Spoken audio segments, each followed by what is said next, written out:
At syempre, may ipapaliwanag din si Rex Vlog, saka si Rhea. Ano yung aabangan sa atin? O, go! Si Rex, Rhea. For the go. Okay lang, Miss Berry Vlogs. Busy Kaya natin. mga good vibes. Yeah. Ayaw naman. Pwede kayo mag-suggest kung anong gagawin ng Okay. mga ano. O yun, parang maraming Para idea. Para marami idea. Suggest po kayo kung anong gusto nyo makita. Baka may gusto kayo pa-challenge. Yeah. Na may gusto kayo ipagawa sa amin. Oo. Tama, no? So, basta ang Team Brooks po, hindi kayo dadalhin doon sa masalimos na... Ano? Nagutak agad? Masalimos na... Siyempre, mga sinasabing naka-stress, hindi po mangyayari yan. Puro po pang pag-goodbye. Yun. Panoorin niyo po yung kanina. Sino ba yun? Ano ka ba? O, kay Rhea Olarte, yung aming mga ginagawa kung paano namin kayo pinapasaya. Yun. Kaya lang, nagalit sa akin. Oo. Pinabol na. Ay, shoutout nga pala kay Ma'am Ren Marchand from Team USA and Canada, from Team Medit. Di ba, support pa rin sila sa atin. Galing, no? Thank you so much po. Thank you. Welcome sa bahay ni Alimyon. Para naman maging masaya siya pagdating dito. Kasi, ilulublob natin siya sa swimming pool para lumamig ang ulo. Kailangan isuot ang damit na crop top dahil tapos na ang danit. Yan. Tama na issue kasi tapos na. Pwede rin, no? Tama. Pwede rin, no? Good. Lima kaming attorney na supporter ng Team Dalit at Team Bro. Ay, ang ganda sinabi ni Nori Adview ba? Basta ako lahat kayo, Team Brooks. Pinapanood ko kayo na pamahal ako sa samahan. Uy, buddy, mabigat din na pamahal na siya sa ating samahan. Salamat po, no? Salamat po. Balat sibuyas. At okay lang balat Kamatis. Okay lang sinasarap kainin niya na Balat lechon. Hello mga kalingap! Welcome back to my YouTube channel. Ayan, magandang araw po sa lahat. Sa amanda ko kayo ng mundo naroroon, sa mga kapwa ko po OFW. Ayan, mag-iingat po tayo lahat mga kalingap. At sa lahat po ng mga kalingap supporters na talaga namang nakasupport po dito sa Team Kalingap. No? Unang-una na dyan yung mga OFW. Ayan, maraming salamat po sa inyong suporta. At syempre, mega love shout out kila Kuya Bal Santos Matubang, Ate Edna Vlogs at Kalinga Prab at sa lahat po ng mga ambassador, deputy at mga scouters dyan sa landing pad. Ayan, shout out po at mag-iingat po kayo lagi. Ayan. At ayun nga guys, no, wala po itong video. Ayan, no, nakita ko lang ito sa comment section, no, ng live ni Kuya Bal Santos Matubang kanina. Ayan, na talaga namang andyan na naman ang mga basher, no, iba't ibang komento, no. At doon nga ay na-highlights po ang Team Brooks. Ayan. Unang-una po, shout out kila Kuya Brooks, no, mga kalingap, at kila Rhea Olarte, kila Kapromde. Ayan, yan mga Team Brooks po yan, magkakasama sila dyan. At binuo po yung Team Brooks na yan ay unang-una na dyan po ako nung binubuo nila yung Team Brooks na yan, no, mga kalingap. Kasi nga, diba, noon ay ang nandyan pa ang kaya nabuo po ang Team Brooks kasi nga dahil dyan sa supporters ng Dandet. So, ayan guys, no, hindi natin maiwasan yan na ang supporters po ng Team Brooks ay mga ka-Team Dandet po, no. Dandet po yung mga supporters niya.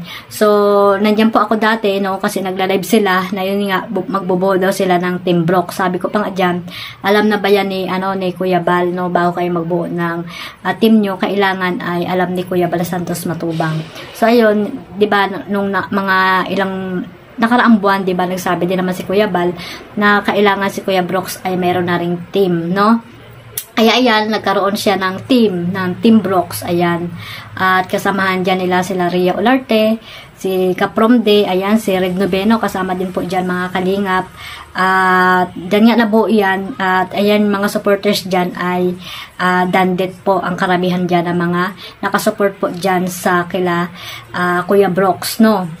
At ayan nga guys, no, nag-live si Kuya Bal kanina. At itong Team Brooks pala, ang layunin nila ay para tumulong din siyempre sa ating mga kababayang naghihirap dyan sa diet, di ba mga kalingap? Yan naman talaga ang goal ng mga kalingap partners, di ba? At ang mga team na binuo dyan sa kalingap. So, ayan guys, no, ayun nga, may nag-comment doon na yung kagabi daw na live ng Team Brooks ay parang nakaka-insulto daw dito sa Kalingap. Actually, nandoon din naman ako kagabi, no, at karamihan nga doon ay mga Dandit, no, supporters. At wala naman siguro mga ano doon, wala naman mga ano doon, basher, no, mga Kalingap.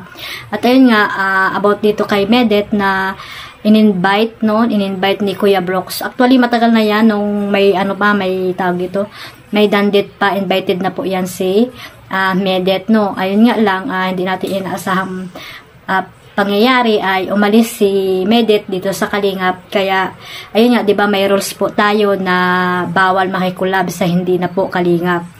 So, si Medet po ay hindi na Kalingap. Kaya, hindi na po siya pwedeng pumunta dito sa pabahay, lalo na 'di ba, ribbon cutting po 'yan, na talagang ito po ay isang kaganapan ng Kalingap. So ayan, hindi pwedeng pumunta diyan si si Medet kasi nga hindi na siya Kalingap. Hindi ibig sabihin na hindi na siya pwedeng maging kaibigan nila Kuya Bal Santos Matubang, nila Kuya Brooks, kasi isa rin siya, lalo na ni Kalingap Rab, no, isa din siya sa nakatulong or natulungan ng Kalingap, lalo na ni Kalingap Rab, no, isa siya sa mga Kalingap Angels. Hindi po ibig sabihin na porket hindi siya welcome doon sa ribbon cutting ay galit na sila Kuya Bal sa kanya dahil nga hindi siya pwede doon. May rules po kasi ang Kalingap, no, na bawal makikulab kapag hindi na po Kalingap. So ayan po, sabi ko nga na ang ribbon cutting ay isa po yan, party po ng ng Kalingap, ng Kalingap, no, ng Team Kalingap. Kaya syempre bawal talaga diyan si Medet, no. Sa ibang siguro sa ibang pagkakataon, halimbawa birthday ni Kuya Brooks, ayun, pwede niyang i-invite diyan si Medet, no. Sana po maunawaan ng bawat isa, no, mga Kalingap, at no bashing po. At ayan nga, kanina, no, maraming nabash, maraming binas. Ayan, si Kuya Brooks, si Rhea Olarte, ayan, nabash po diyan. Ayan nga, marami siya nang sinasabi, no.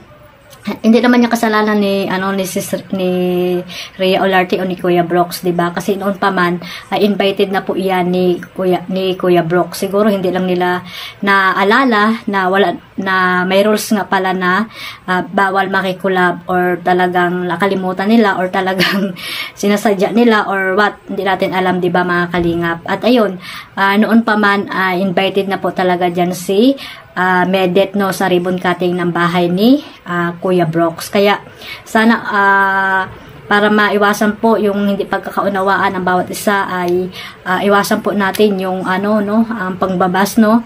Maliit na lang po yun, no, na dahilan, no, mga Kalingap, pero yung iba po ay over na po yung pambabas nila dito kila Kuya Brooks, kay Rhea Olarte, no.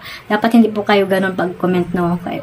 Pagsabihan nyo lang, pero wag nyo naman sabihan na makapal ang muka, mga ganun, 'di ba, mga Kalingap, kasi tao rin yan na nasasaktan din po. At 'di ba nga, one family, one Kalingap, o 'di ba, mga Kalingap. Kaya sana po ay mag-unawaan tayo, at kung nagkamali man ay pagsabihan po ng naayon po sa mga komento nyo, no, mga Kalingap. At ayun, diyan po malalaman kung talagang solid supporters po ang bawat isa, no. Kanina sa live ni Kuya Bal Santos Matubang, pero sa bagay nga may kanya-kanya tayong opinion, no, mga Kalingap. May kalayaan tayong magpahayag ng ating saloobin, 'di ba? Kasi nga yung iba ay talagang concern sa Team Kalingap, lalo na kay Kuya Bal Santos Matubang. At ayun nga, guys, 'di ba? Yung rules is rules, 'di ba, mga Kalingap, at hindi dapat 'yan isinasawalang bahala para po hindi mapamarisan pa ng ibang mga Kalingap supporters, mga Kalingap Kalingap partners, no, mga Kalingap. So ayun lang, guys, no, sana ay mag-unawaan na lang po at iwasan na po yung mga basher, no, mga Kalingap. Nakakaano kaya magbasa ng mga hindi kanais-nais na mga na mga komento, 'di ba, mga Kalingap.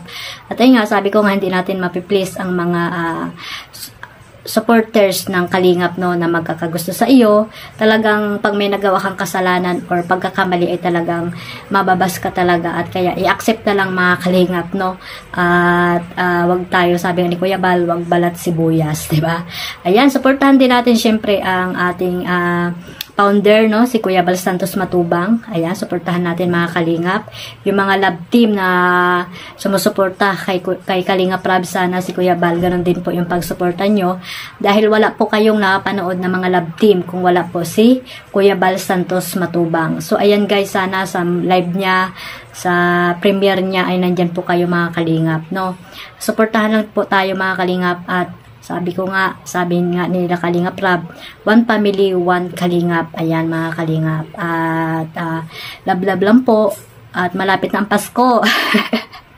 Ayan mga Kalingap, malapit na ang Pasko. Kaya magmahala na po tayo. At lagi lang tayo mag-smile. Huwag tayo magseryoso sa YouTube. Kasi nga may stress lang po kayo mga Kalingap. So ayun lang guys. Maraming salamat po sa lahat. At sana mag-unawaan na at unawain ang bawat isa.